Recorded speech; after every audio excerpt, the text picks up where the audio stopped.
Nah, kaitan kebencanaan secara umum itu BPBD. Namun apabila ada indikasi keterancaman jiwa manusia akibat dampak dari bencana itu, maka Basarnas hadir.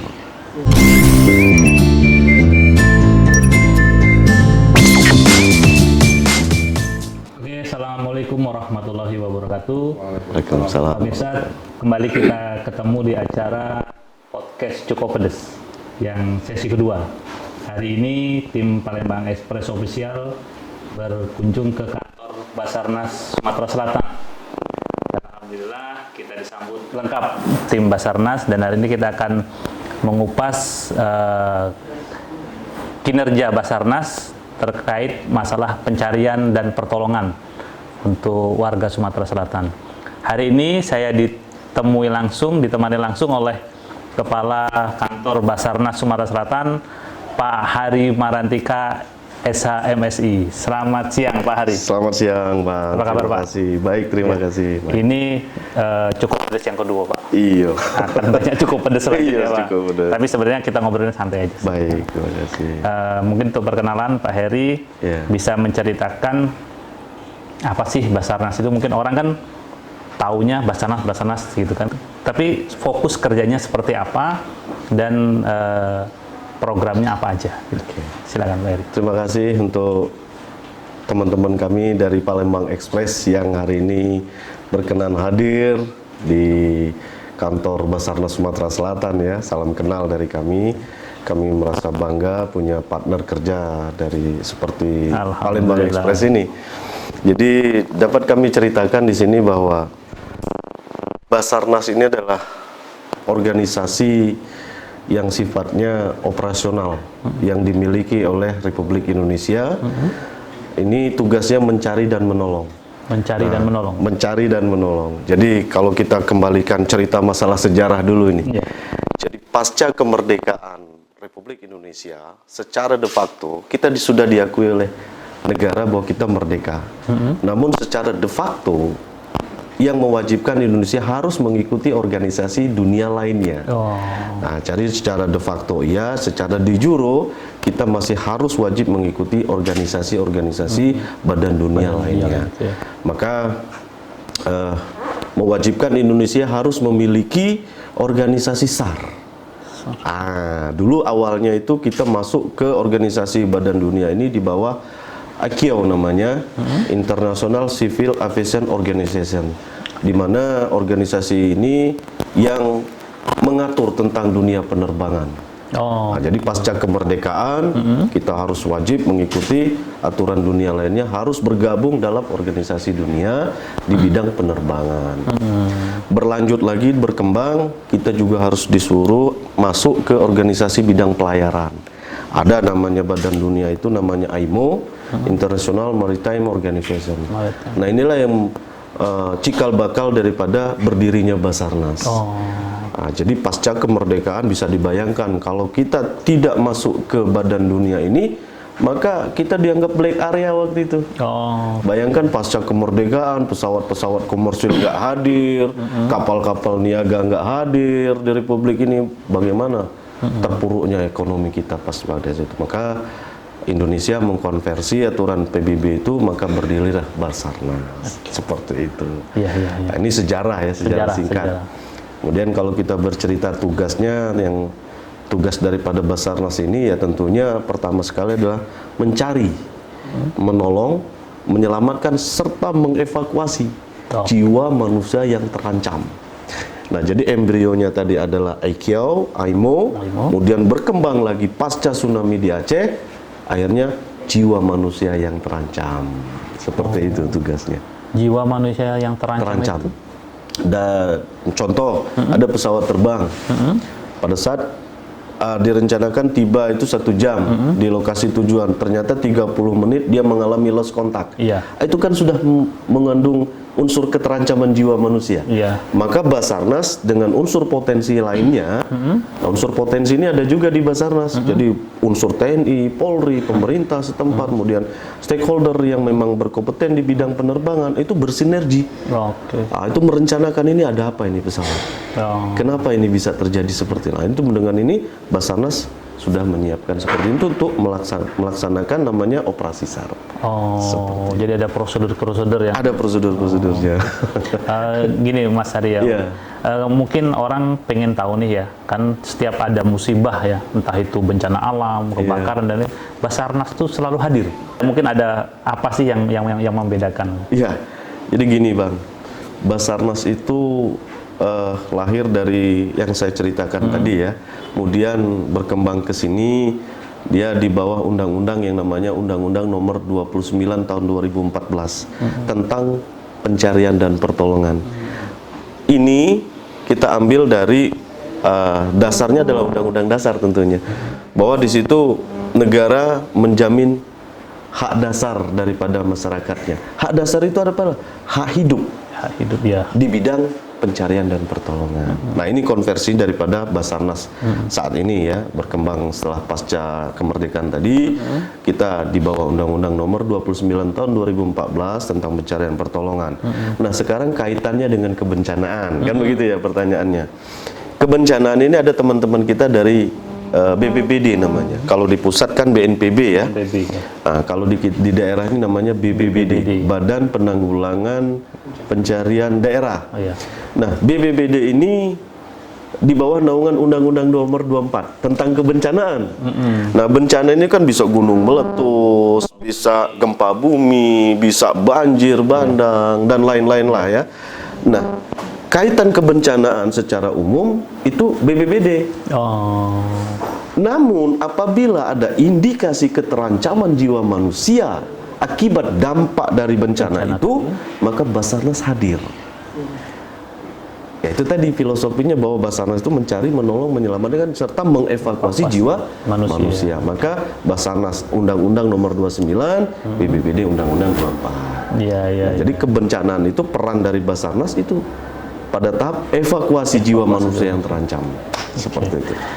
Oke, pemirsa Cukup Pedas, kita udah dapat gambaran nih mengenai kinerja Basarnas yang selama ini kita masih menganggap kalau penyelamatan itu ya semuanya bisa terlibat. Ternyata ada tupoksi yang lebih khusus di sini terkait jiwa manusia ternyata. Jiwa manusia. Yeah. Kalau bicara ada kejadian ya, Okay. itu mungkin orang kalau bencana oke lah, mungkin semua akan tergerak untuk membantu menolong. Yeah.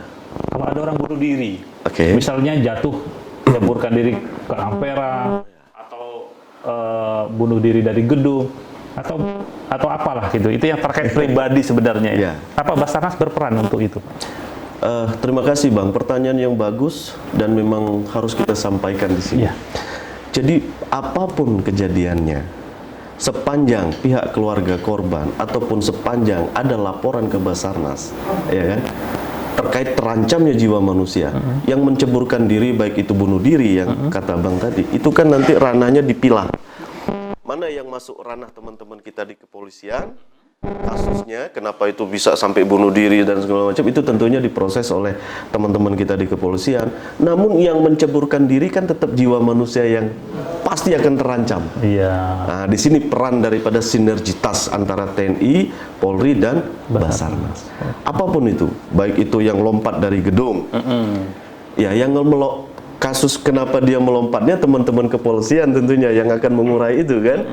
Tetapi yang melompat itu adalah jiwa manusianya yang akan terancam gitu. Bisa saja terancam terhadap individualnya atau bisa saja dia justru melibatkan orang banyak terancamnya.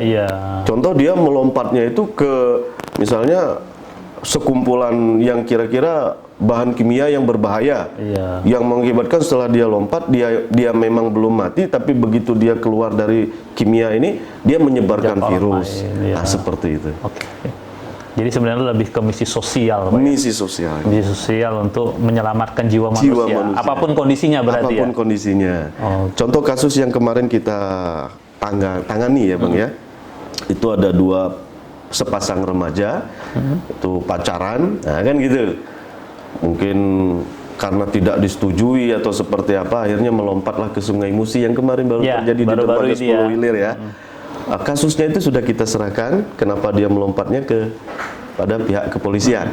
Kenapa itu bisa terjadi, itu teman-teman kepolisian. Tapi jiwa manusianya yang menceburkan diri ini menjadi tugas Basarnas. Iya.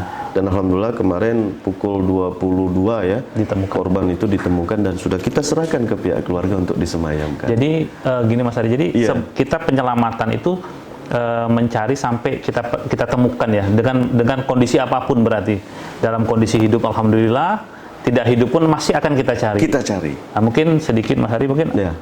ada batas waktu nggak nih untuk pencarian, mungkin terkait jasad manusia ya, yang sesuai prosedur kita, atau sampai berbulan-bulan atau berapa lama atau Iya. gimana? Jadi gini Bang, di Basarnas sendiri itu ada SOP ya Bang ya. Jadi Basarnas itu pemerintah mengatur proses pencarian yang dilakukan oleh Basarnas itu selama 7 hari. 7 hari. Apabila tidak ditemukan tanda-tanda korban ditemukan, maka itu akan ditarik tim itu dan operasi SAR itu akan kita hentikan. Oh. Namun akan kita evaluasi dan kita pantau. Dilanjutkan lagi apabila ada indikasi ditemukan tanda-tanda korban. Nah, jadi nanti akan dibuka kembali. Bisa dilanjutkan Bisa lagi. dilanjutkan kembali. Namun apabila tidak ada indikasi tanda-tanda korban ditemukan, maka itu kita anggap selesai. Contoh misalnya ada orang nelayan lah, nelayan yang tercebur ke laut misalnya kan. Nah ini setelah 7 hari kita lakukan pencarian tidak ditemukan, maka operasi SAR itu kita hentikan dulu. Oke. Kita evaluasi tim ini dan akan kita buka kembali apabila ada tanda-tanda korban ditemukan. Oke. Namun dia bisa berlanjut, tidak hanya 7 hari. Contoh kasus Danau Toba, itu memakan waktu yang berhari-hari, bahkan lebih dari seminggu. Karena dia ada indikasi korban ditemukan. Pesawat kapal itu sudah terdeteksi oleh alat. Namun untuk kemampuan penyelam kita dengan jarak yang 500 meter di bawah dasar air, ini kan tidak mungkin. Tapi kita terus upayakan semaksimal mungkin. Nah, jadi dia lewat dari 7 hari kan kalau kasus Danau Toba. Danau Toba dulu sebenarnya. Jadi tergantung ini, tapi SOP-nya tetap 7 hari. Oke, permisa. Kita akan bahas lagi terkait kasus-kasus yang pernah ditangani oleh Basarnas Sumatera Selatan yang membuat perhatian publik. Mungkin Mas Ari bisa cerita sedikit kasus apa sih yang benar-benar mendapat atensi sangat serius dari Basarnas ya, yang pernah terjadi di Sumatera Selatan ini. Iya. Jadi pengalaman kami selama berdinas di sini ya Bang ya, kami baru 6 bulan di sini. Namun dari cerita kasus yang tahun sebelumnya itu ada satu kasus yang besar, kemudian di tahun ini ada satu lagi. Jadi mungkin saya bisa ceritakan 2 kasus. Semua melalui transportasi, baik darat maupun air. Ini menjadi diskusi kami dengan teman-teman seperti Dinas Perhubungan, kemudian KSOP dan Polair, tentunya TNI AL. Mari kita bersinergi untuk bagaimana mengedukasi masyarakat ini agar lebih mengutamakan keselamatan. Nah, saya contoh kasus ini. Tahun lalu itu ada bis kota yang masuk jurang. Korbannya puluhan.